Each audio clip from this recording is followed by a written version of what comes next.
Iran, the hidden world beyond war.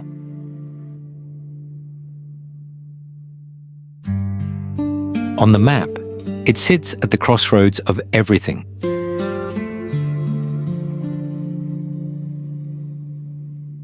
To the north, the Caspian Sea and the Caucasus.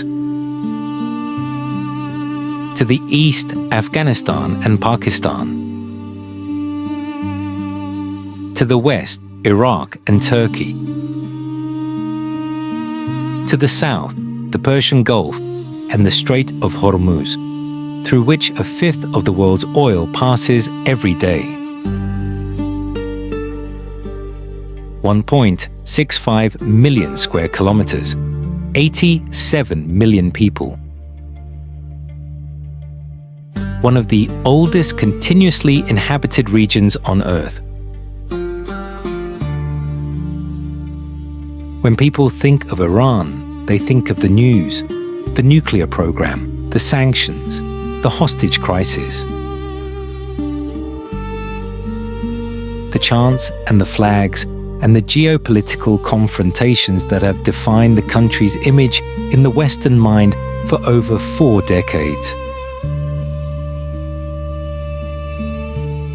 And Iran carries all of that. The weight of its recent history is real, and it sits on the country like weather.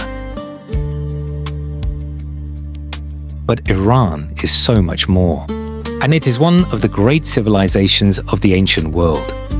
Persia gave the world its first declaration of human rights, written on a clay cylinder by Cyrus the Great in 539 BC. It gave the world its first postal system, its first paved roads, a system of underground aqueducts called qanats that have been channeling water through desert landscapes for 3,000 years. It gave the world chess, backgammon, polo, and the gardens that became the template for paradise. The word paradise itself comes from the Old Persian paridesa, meaning walled garden. Iran is a country of extraordinary geographic extremes. Snow-capped mountains above 5,000 meters, dense ancient forests along the Caspian coast, vast salt deserts in the interior, date, palm oases in the south, volcanic peaks, limestone gorges with waterfalls, coral reefs in the Persian Gulf, all of it inside the same borders. The people of Iran are not the people the headlines describe.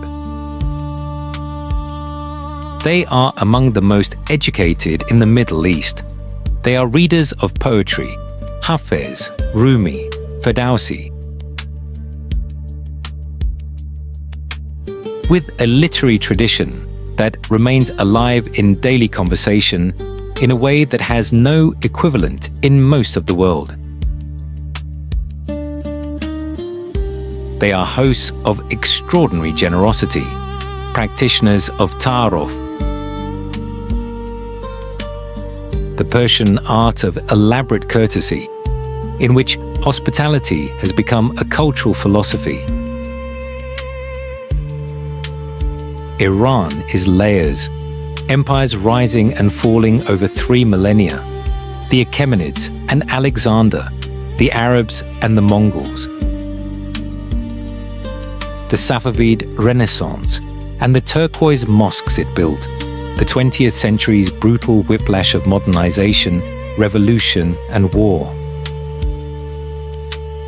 This is Iran, ancient, a contradictory, profoundly misunderstood, the hidden world beyond war. Subscribe for more travel documentaries from the most remote corners of the planet, and drop a comment. Where are you watching from?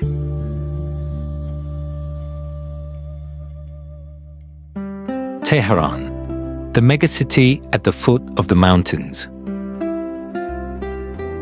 Tehran sits at the foot of the Alborz Mountains, which rise so steeply behind the northern districts of the city that on clear days, and the days are clear when the smog lifts, you can see the snowfields of Mount Damavand from the motorway. The city climbs the lower slopes of the range, its wealthiest neighborhoods highest up, where the air is cleaner and the temperature a few degrees cooler. And the view south over the urban sprawl is both beautiful and vertiginous. The city is vast. Greater Tehran houses around 15 million people, roughly 1 in 6 Iranians. It was not always this size. In the early 20th century, it was a modest capital of perhaps 200,000, with the Pahlavi modernization program and then post-revolutionary internal migration built it into the sprawling, traffic-choked, culturally dense megalopolis it is today. A city of elevated highways and underground metro lines, of skyscrapers and traditional bazaars, of coffee shops full of young people in fashionable clothes and government buildings plastered with murals of revolutionary martyrs. The Grand Bazaar of Tehran is one of the largest covered bazaars in the world, a labyrinth of more than 10 kilometers of covered passages, with thousands of shops selling everything from saffron and dried fruits to gold jewelry, carpets, hardware, and mobile phones. The air inside is thick with the smell of spice and rosewater and the particular urban density of a place where commerce has been conducted in the same physical space for centuries. Merchants know each other. Families have held the same stall for generations. The Golestan Palace complex in central Tehran preserves the architecture and decorative arts of the Qajar dynasty that ruled Iran from 1794 to 1925. The mirrored halls, vast rooms whose ceilings and walls are encrusted with thousands of fragments of mirror glass that refract light in all directions, are among the most distinctive interiors in the world. The Qajars built them in an era when European mirror glass was an extraordinary luxury, and the effect is both magnificent and slightly disorienting. A palace that seems to be made entirely of light. Tehran is also where the gap between official Iran and actual Iran is most visible. The young, educated, or globally connected population of the capital navigates that gap daily. Through art, music, private gatherings, and the quiet persistence of a culture that has always known how to say one thing in public and mean something richer in private. Tehran's traffic is legendary, and not just for its scale. Elevated highways loop and stack across the city in concrete ribbons, carrying millions of cars through a daily choreography that rarely stops. The metro system, one of the largest in the Middle East, moves another layer of the population underground, fast, efficient, and crowded. Movement here is constant, but rarely smooth. Time stretches in traffic. Conversations happen in cars. The city lives between destinations as much as in them. Above it all stands Milad Tower, a slender structure rising over 400 meters into the hazy sky. From its observation deck, the scale of Tehran becomes fully visible, an expanse of concrete and glass fading into smog at the horizon.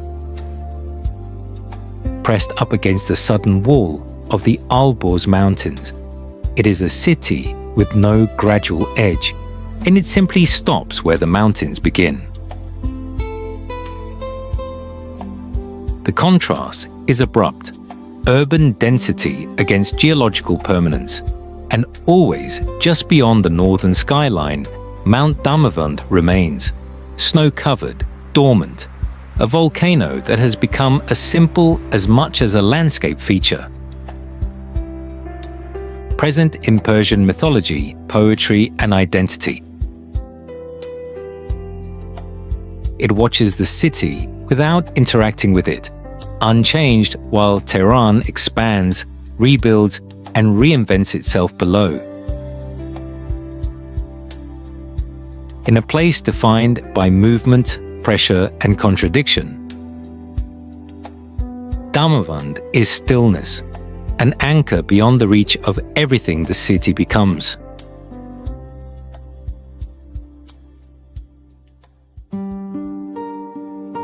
Isfahan, the city that is half the world.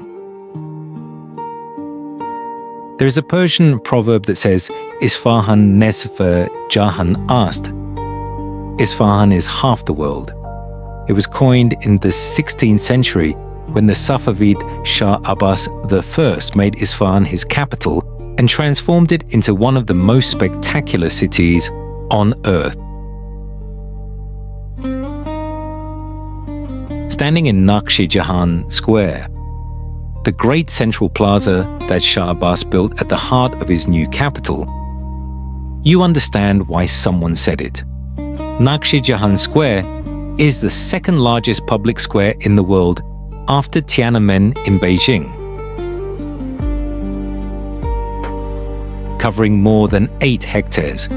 It is surrounded on all 4 sides by 2-story arcaded facades of extraordinary architectural unity.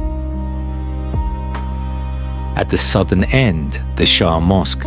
At the eastern end, the Sheikh Lotfollah Mosque. At the western end, the Ali Kapu Palace. At the northern end, the entrance to the Grand Bazaar. In the center, a reflecting pool and fountains. And on Friday evenings, families picnicking on the grass. Children chasing pigeons. Vendors selling roasted beets and sugarcane juice.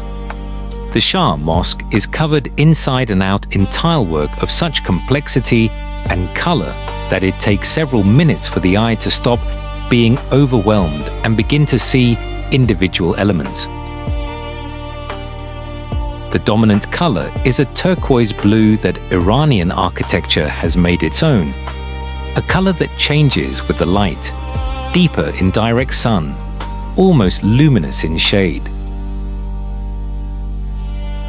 Varying through the day from teal to aquamarine to the specific blue-green that appears in Persian miniature painting and Persian carpets and the glaze of ceramics that Iranian craftsmen. Isfahan preserves enough of its Safavid fabric to give visitors a visceral sense of what the city was at its 17th century peak. When European travelers described it as one of the great capitals of the world. The Armenian Christian community of Yolfa, established by Shah Abbas, who relocated thousands of Armenian craftsmen from what is now eastern Turkey, but still maintains its cathedral and churches. A Christian enclave within a Shia Muslim city, protected and functioning for 400 years.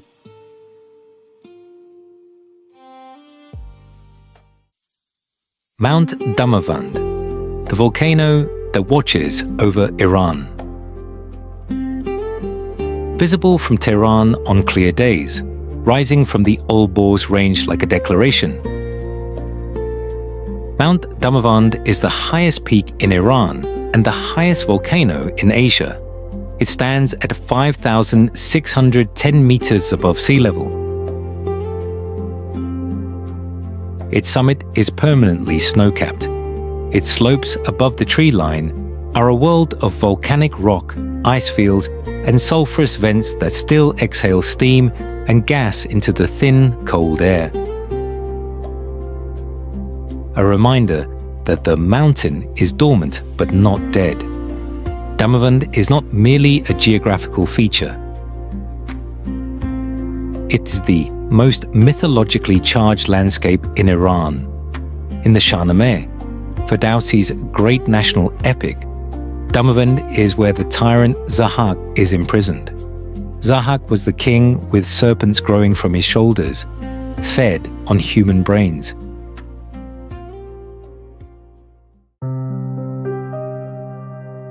Persepolis, 60 kilometers northeast of Shiraz, in the wide plain of Mavdasht at the foot of Kuhe Ramat, the Mountain of Mercy, stand the ruins of Persepolis, the ceremonial capital of the Achaemenid Empire, the throne of Darius and Xerxes and Artaxerxes, the center of the largest empire the ancient world had yet seen, stretching from Egypt to India, from the Black Sea to the borders of China. Persepolis was built beginning around 518 BC under Darius the Great, and added to by successive Achaemenid kings over the following century and a half. It was not the administrative capital of the empire, but its ceremonial heart. The place where kings received delegations from all the subject peoples of the empire. At the great Nowruz celebrations of the Persian New Year, what remains today is the stone skeleton of the ceremonial platform, a massive terrace of cut stone, roughly 450 meters by 300 meters, raised above the plain. The columns that remain standing, some still reaching their original height of 20 meters, topped with their distinctive capital sculptures of confronting animals, give a sense of the scale and ambition of what was built here.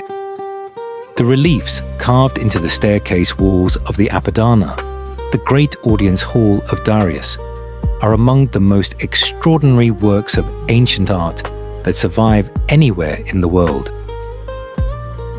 They depict the delegations of 23 subject peoples bringing tribute to the king. Lydians with gold vessels, Bactrians with camels, Nubians with elephant tusks, Indians with donkeys, Scythians with horses. And the figures are carved with a precision and a humanity. Individual faces, distinct clothing, specific objects that makes them feel less like propaganda and more like documentation. Alexander the Great burned Persepolis in 330 BC. What the fire did not destroy, the stone platform, the reliefs, the surviving columns, has been sitting in the plain of Mavdasht ever since. Walking through Persepolis in the late afternoon, when the light on the stone is warm and the shadow of the columns long across the terrace, you feel the specific weight of a civilization's ambition. This was built, and then it burned. And then it waited in the plain for 2,300 years.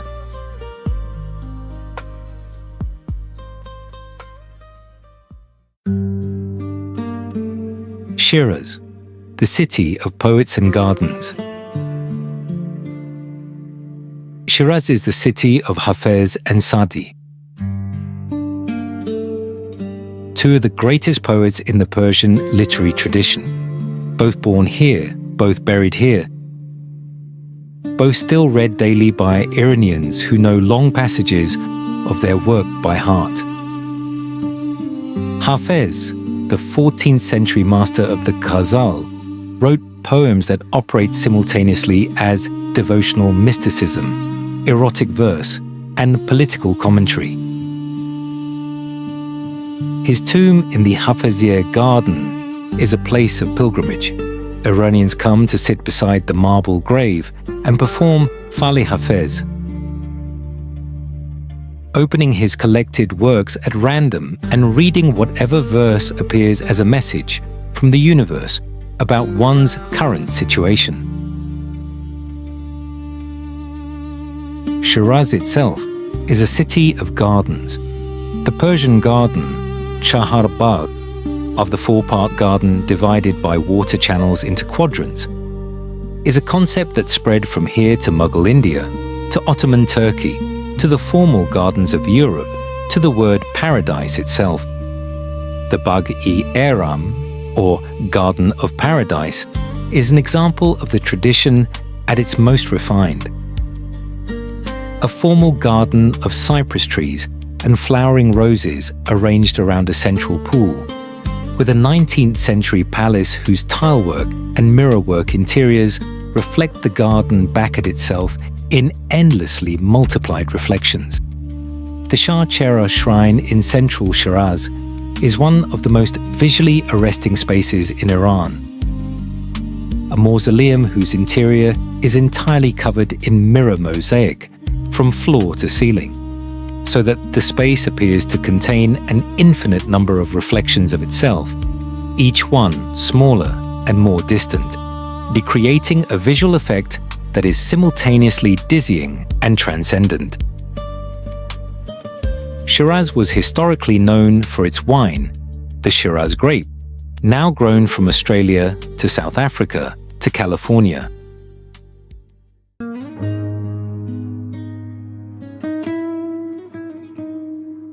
The city that survived the desert.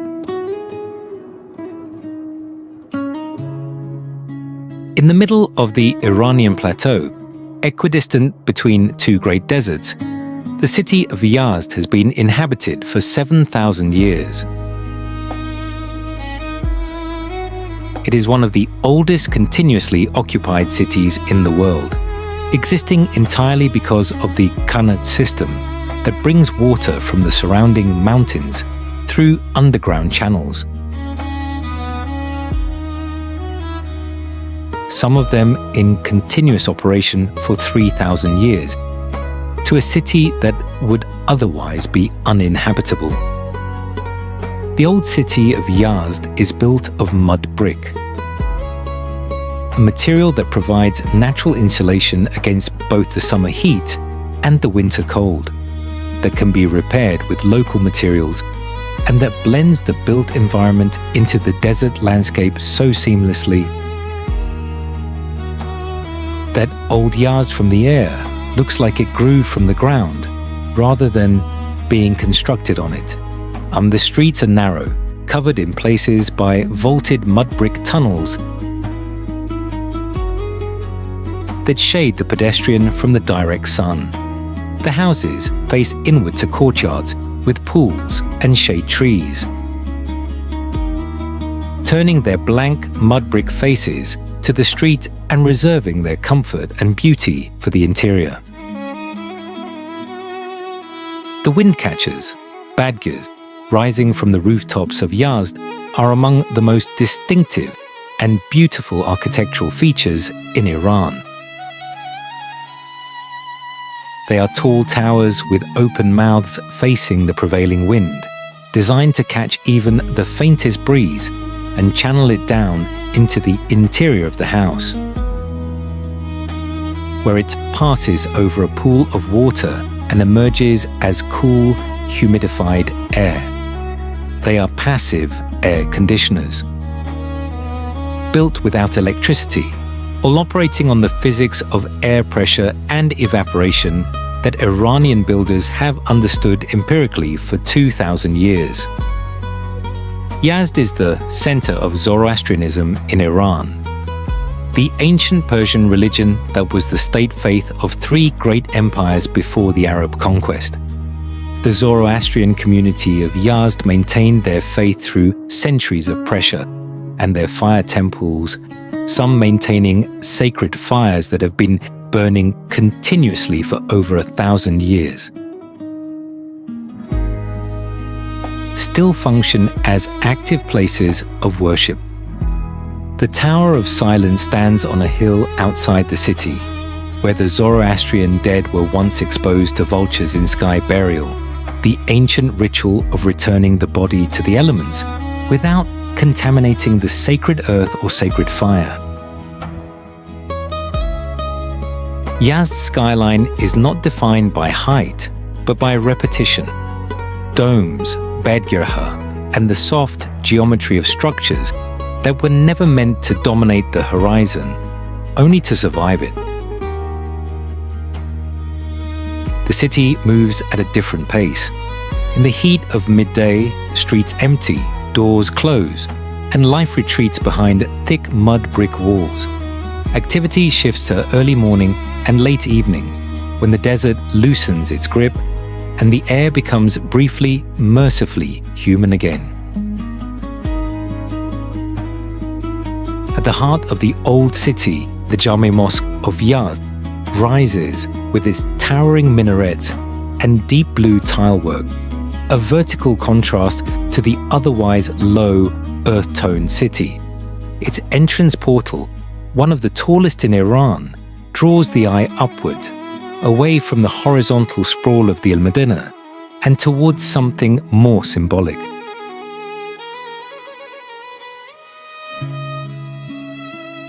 Religion here is not separate from daily life, and it is embedded in the rhythm of the city, in the call to prayer echoing through narrow alleys, in the quiet persistence of tradition, within a place shaped by adaptation. And yet, like all places that endure, Yazd is changing. Modern roads cut through ancient district. Air conditioners hum where wind catchers once worked alone. Young people leave for Tehran for opportunity, for a different kind of life. But the city does not disappear. It absorbs, it adjusts, it continues, just as it has for thousands of years. Existing not in defiance of the desert, but in negotiation with it. Beyond the city walls, the desert asserts itself without compromise. Flat, open, and immense, it stretches toward the horizons of the Dasht-e-Kavir and the Dasht-e-Lut. Landscapes of salt flats, dunes, and heat that reshapes the air itself. Yazd exists between them, not protected from the desert, but balanced within it, a point of human persistence in an environment that does not allow mistakes. Water remains the defining constraint. The ancient qanats still flow beneath the city, but many are drying, their sources weakened by overuse and modern extraction, methods that favor speed over sustainability.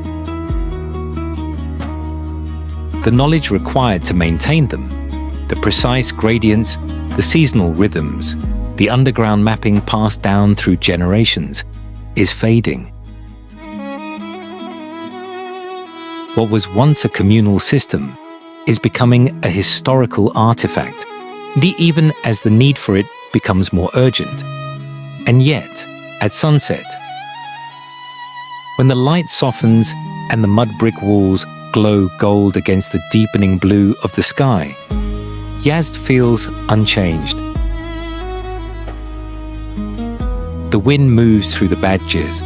The call to prayer drifts across rooftops. Shadows lengthen in the narrow streets. For a moment, the centuries collapse into a single continuous present, and the city reveals what it has always been. Not ancient, not modern, but enduring.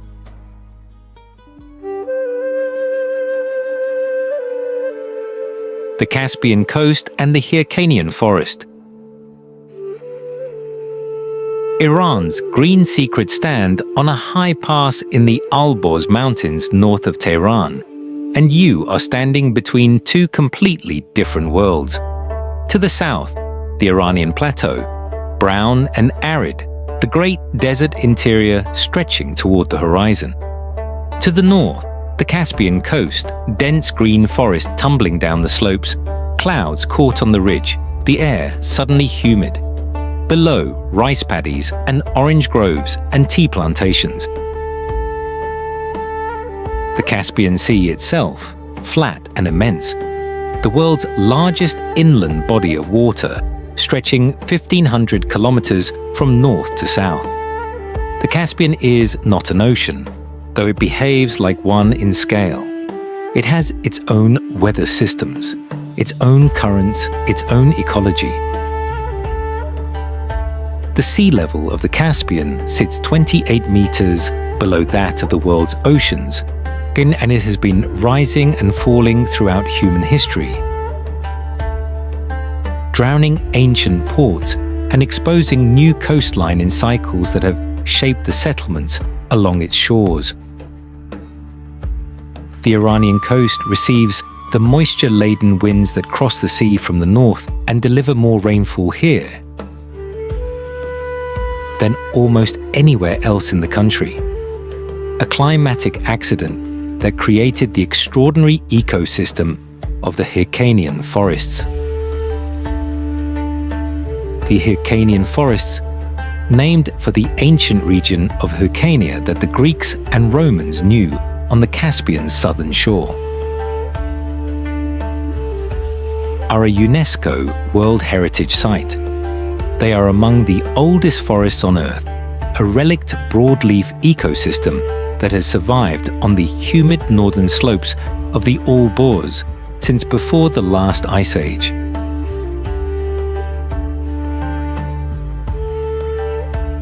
When the Pleistocene glaciation stripped much of Europe and Central Asia of its temperate forest, the Hyrcanian belt survived, sheltered between the mountains and the sea, its species assemblage preserved like a living archive of a world that has otherwise disappeared. The trees of the Hyrcanian forests include species that vanished from Europe during the ice ages and exist now only here. Caucasian wingnut, Caspian locust, ironwood, Parotia persica.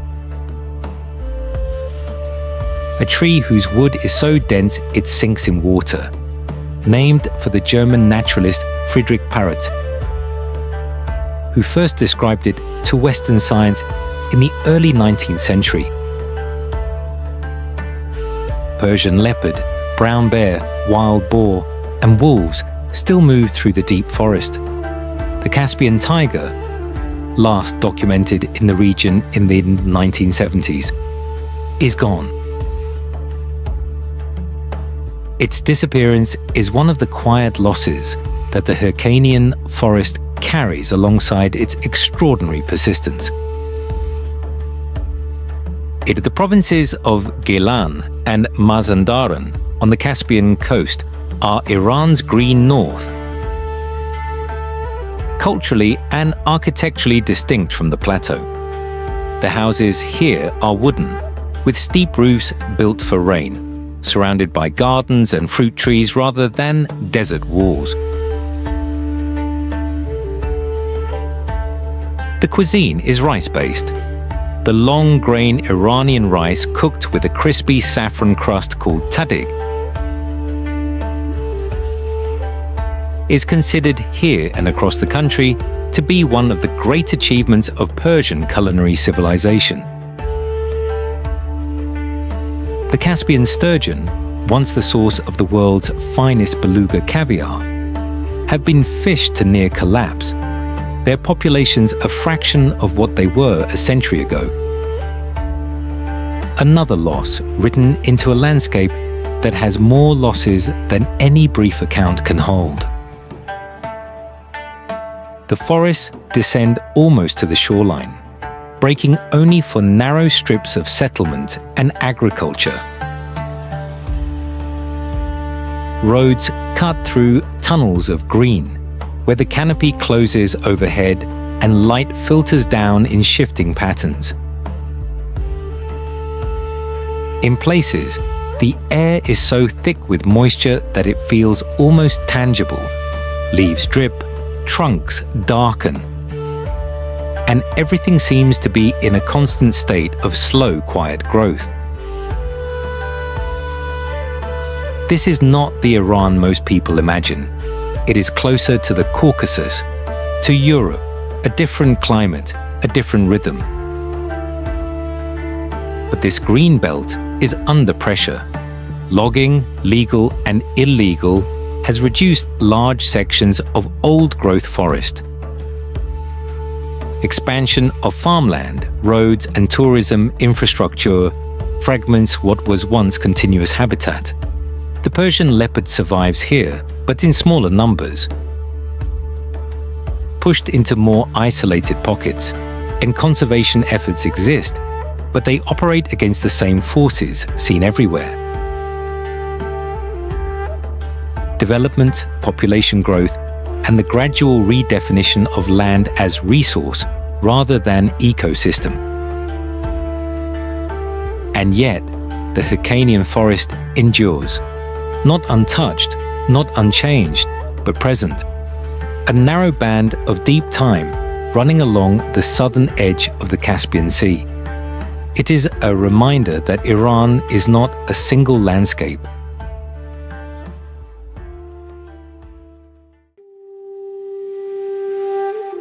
Kermanshah, the Kurdish West and the waterfalls of the Zagros. In the western folds of the Zagros Mountains, where the range descends toward the Iraqi border and the landscape opens into wide river valleys of oak forest and fast-running water, lies Kermanshah, a city of nearly 1 million people at an elevation of around 1,300 meters. The capital of a province that is culturally Kurdish, historically ancient, and geographically unlike anywhere else in Iran. Kermanshah is one of the oldest continuously inhabited cities in Iran. It was a Sassanid royal residence, a major stop on the ancient Silk Road, and one of the most heavily affected cities of the Iran-Iraq War. Iraqi forces shelled it repeatedly during the 8-year conflict. Ergun and its proximity to the front line left scars that are still visible in parts of the older neighborhoods. The war gave the people of the western provinces a specific quality of memory that distinguishes them from the plateau cities, where the war was a distant emergency rather than a daily presence. The mountains here are genuinely green in spring and early summer. Oak and wild almond and hawthorn covering the slopes. The rivers running full and fast through limestone gorges carved over millions of years. And where the rivers meet the cliff edges, they fall. The Chevy Waterfall. The Pirasar Waterfall, in a narrow canyon in the highlands east of the city, falls in stages rather than a single drop. A series of cascades over dark rock, each one feeding a pool before the water gathers again and continues its descent. The canyon walls rise steeply on both sides. The light enters from directly above, turning the water white in direct sun and a deep jade green in the shade. Local families come here on summer afternoons the way families in other countries go to the beach, with food, with children. With the specific, unhurried pleasure of people who know a place intimately and do not need to explain it to anyone.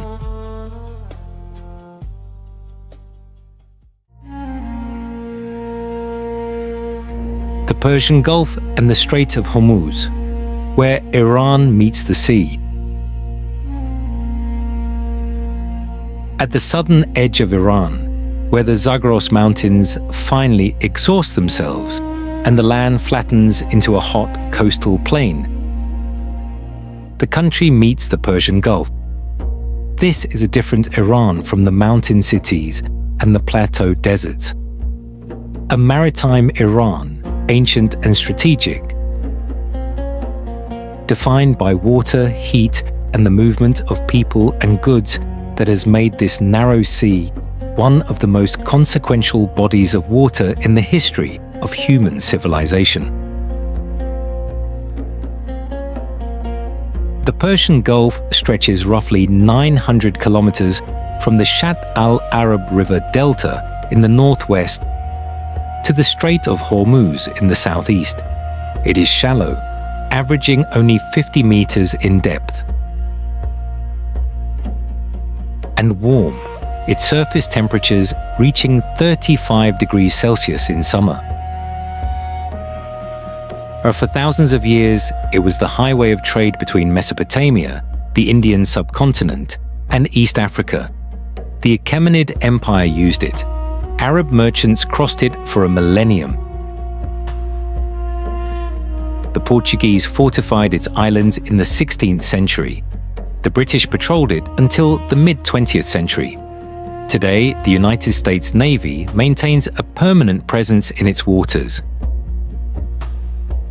And the tankers that carry a fifth of the world's oil supply move through it in a continuous, slow procession that represents the most concentrated flow of energy wealth in human history. The Strait of Hormuz is the bottleneck through which all of this passes. At its narrowest point, the strait is only 39 kilometers wide. A gap between the Iranian coast and the tip of the Musandam Peninsula of Oman, through which the entire Persian Gulf's maritime traffic must funnel. The strategic importance of this geography has made Hormuz one of the most politically discussed geographic features on Earth. Every calculation about Persian Gulf security begins and ends with the question of who controls the strait. But the Gulf has another face that the geopolitical discussion obscures. The Iranian coastline of the Persian Gulf, the province of Hormozgan, with the island of Keshum and the port city of Bandar Abbas, is a place of remarkable ecological and cultural complexity. Keshum Island, the largest island in the Persian Gulf, has mangrove forests, salt caves of extraordinary geological formations, and a population that carries the mixed heritage of centuries of maritime trade. Persian, Arab, African, Indian, Portuguese, visible in the faces, the music, the food, and the distinctive seafaring traditions of the island communities. The coral reefs of the Persian Gulf along the Iranian coast have survived in better condition than many reefs elsewhere in the world. Partly because the restricted access of the region has limited the tourism and development pressures that have damaged reefs across the Indian Ocean. The waters contain hawksbill turtles, dugongs, whale sharks, and the Persian Gulf's own subspecies of bottlenose dolphin. The fishermen of the coast, whose communities have been working these waters for generations, and navigate between the ancient knowledge of where the fish are and the modern reality of a sea that has been changed by oil, by warming temperatures, and by the heavy traffic of the tanker lanes. Heat defines everything here. In summer, temperatures along the coast regularly exceed 40 degrees Celsius, with humidity rising off the Gulf to levels that make the air feel almost unbreathable. Life adjusts accordingly. work shifts to early morning and late evening.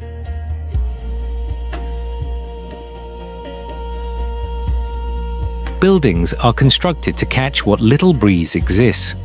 The sea, warm as it is, becomes both relief and burden.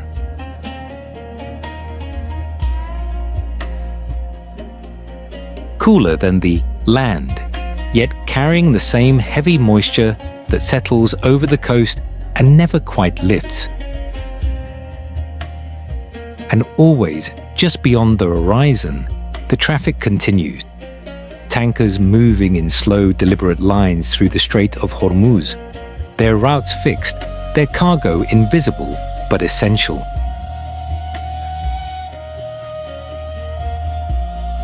From the shore, they appear almost motionless, distant shapes against a flat sea, but their significance is immense.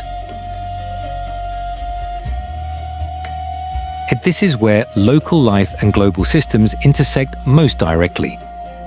Fishing boats pass beneath the same sky as vessels carrying energy to continents far away.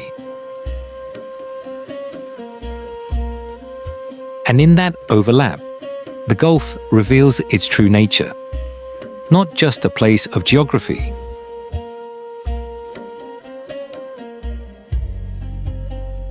but a point of connection where the scale of the world compresses into a narrow, fragile passage.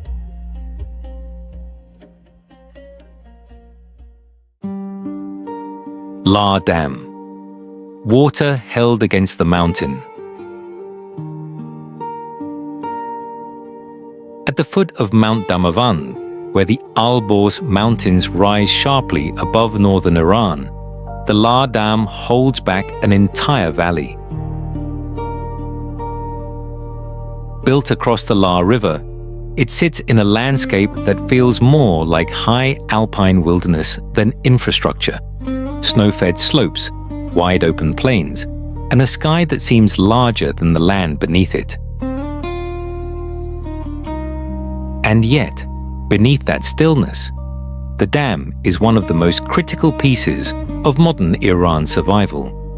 Construction began in 1974 and was completed in the early 1980s, creating a reservoir capable of holding nearly 1 billion cubic meters of water. La Dam was built for a single overriding purpose: to supply drinking water to Tehran, a city of millions whose growth has long outpaced its natural resources. Before the water reaches the capital, and it is also used to generate hydroelectric power, making the dam not just a reservoir, but a multi-layered system of energy and survival. But the dam was built in a place that resists containment.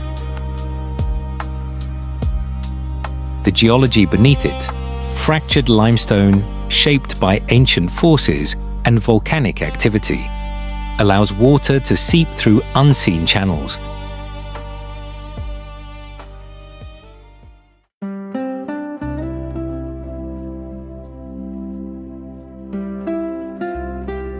The farms of Iran, Barbary palm, and the agricultural soul of a nation. Iran is not often discussed as an agricultural country. The oil wealth, the political confrontations, the ancient cities, these are what occupy the outside world's attention. But beneath all of it, Iran is a farming nation with a relationship to its land that is among the most sophisticated and ancient on earth. The same civilization that invented the Khanate. The underground water channel that makes agriculture possible in landscapes that would otherwise be barren, has been cultivating this plateau and these mountains and these coastal plains for at least 10,000 years. The palm groves of southern Iran, in the provinces of Hormozgan, Kerman, Bushehr, and Khuzestan, where the heat is sufficient and the water reachable, represent one of the oldest agricultural traditions in the country. Iran is one of the world's largest producers of dates, a crop whose cultivation in this region predates recorded history. The date palm is not simply an agricultural product here. It is an architectural presence in the southern landscape. Groves of tall, slender trunks with their crowns of fronds catching the coastal wind. Their heavy clusters of fruit turning from green to amber to deep brown through the long, hot autumn. The harvest done by hand by workers who climb the trunks with practiced ease. But it is the barberry that belongs most completely to Iran. The zareshk, the barberry, Berberis vulgaris, is a small, intensely tart red berry grown almost exclusively in one place in the world, the South Khorasan province of eastern Iran, centered on the town of Khan and the villages of the Birjan plain. Iran produces around 95% of the world's barberry supply. It is not an exaggeration to say that if you have eaten barberry anywhere on earth, it almost certainly came from this corner of the Iranian plateau. The barberry bush is a thorny, drought-resistant shrub that grows in the semi-arid uplands of South Khorasan, at elevations between 900 and 2,000 meters. Where the summers are hot, the winters cold, and the water scarce enough to make most conventional agriculture impossible. The zareshk thrives here precisely because of these conditions. The stress of heat and dryness concentrates the acids and sugars in the fruit in a way that milder climates do not replicate. A barberry grown elsewhere can be a barberry in name. The one from South Khorasan is the thing itself. The harvest takes place in late summer and early autumn, and when the berries turn from green to their characteristic deep red. The work is done largely by women and families from the farming villages of the Birjan plain. And the harvest season has a particular social quality.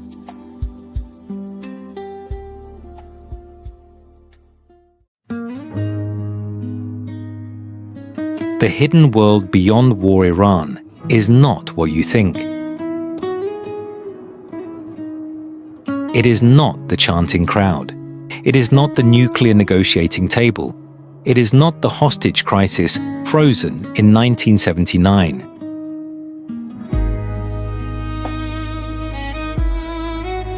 It is Persepolis standing in the plain at sunset, the stone warm from a day of desert heat, the columns throwing long shadows across a terrace built 2,500 years ago. It is the dome of the Sheikh Lotfola Mosque, opening above you like a flower made of light.